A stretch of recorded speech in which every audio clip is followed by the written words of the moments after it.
Olá, sejam bem-vindos ao nosso podcast. Eu me chamo Mariane Vitória e somos acadêmicas da Universidade Positivo. Estou juntamente aqui com a minha parceira para batermos um bate-papo hoje. E aí, Cami, como você tá?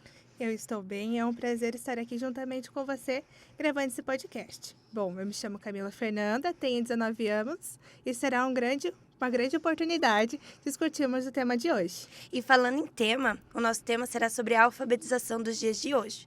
Um assunto muito importante para ser abordado, quando se trata da educação. Isso mesmo, mas não somente a alfabetização nos dias de hoje, mas também as vivências e as possibilidades que ela nos traz. Mas afinal, para começarmos então, acho legal a gente pontuar, conceituar a alfabetização, pois é um assunto que foi mudado, no decorrer dos anos. É diferente falar sobre alfabetização dos dias de hoje e de antigamente, não é mesmo? Isso, é isso mesmo. Porém, o significado, o conceito de alfabetização prevalece o mesmo. O que difere é a percepção, no caso dos dias de antigamente aos dias atuais. Antigamente, primeiro, o conceito de alfabetização é o processo de aprendizagem da leitura e da escrita. Antigamente, era somente usado a decoreba para o estudante ser alfabetizado. Por exemplo, A de avião, B de bola, C de cachorro e assim sucessivamente. Também era muito usado as cartilhas do alfabeto, onde o estudante colocava o alfabeto e preenchia com a sua família silábica, sendo ba, be, bi, bobo, assim por diante. E isso é um exemplo do método fônico que era usado antigamente. Já nos dias atuais de ensino para alfabetização, segundo a nossa Magna Soares, é dar acesso ao mundo da leitura e não somente a decoreba que era feita antigamente. Sim, e de acordo com a Magda Soares, o processo da alfabetização é uma etapa essencial na vida intelectual do estudante, porque possibilita ele interagir de modo direto e consciente com a sociedade. Então, não é somente trabalhar com as crianças as palavras, mas sim os significados dela. E falando em criança, acho legal a gente falar um pouquinho sobre ela agora, sobre a valorização da criança e como ela chega na escola. Então, a criança já vem desde sempre com seus conhecimentos prévios pode ser sobre o convívio familiar dela, onde ela está inserida. Só que, antigamente, o professor não levava isso em conta, em consideração, sendo que o professor podia moldar essa criança aos seus quereres. Já nesse processo atual, o professor deve sim considerar essa bagagem que a criança traz, e isso conta também como um estímulo para a alfabetização. E vale ressaltar também que a criança não chega na escola sendo uma folha de papel em branco.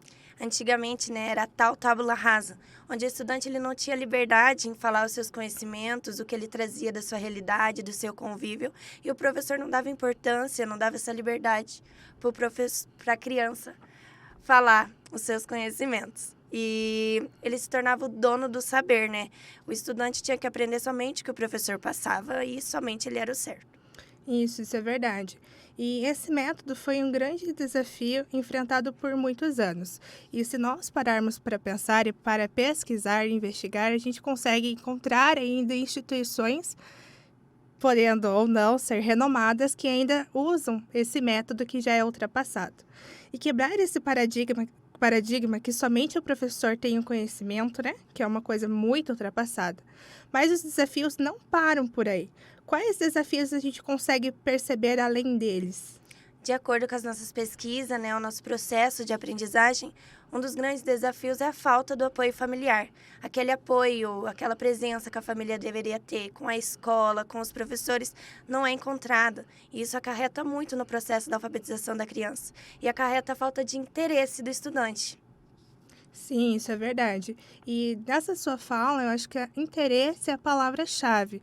É realmente difícil manter a criança interessada se o professor estiver preso àquele método tradicional, aquele método maçante, E principalmente nesse processo de alfabetização.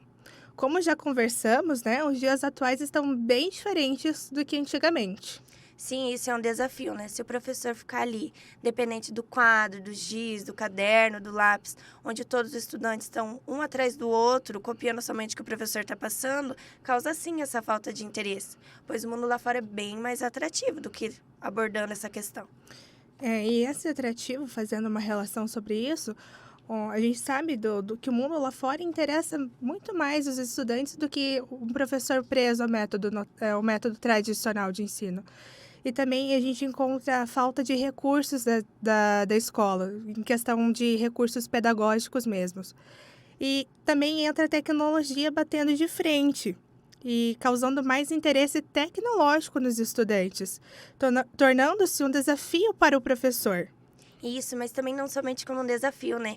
Mas como uma possibilidade do professor inovar, trazer a vontade e o entusiasmo da criança em aprender e descobrir esses novos recursos tecnológicos em sala de aula. E pensando numa possibilidade para enfrentar esse desafio, seria entrar no método notacional, que diz respeito a considerar o que o estudante traz de casa. No começo do nosso bate-papo, a gente já tinha falado sobre que a criança não é um papel em branco e que ela traz consigo a sua bagagem. E isso leva-se muito em conta, ainda mais no processo de alfabetização, como a gente já citou aqui, é um grande estímulo.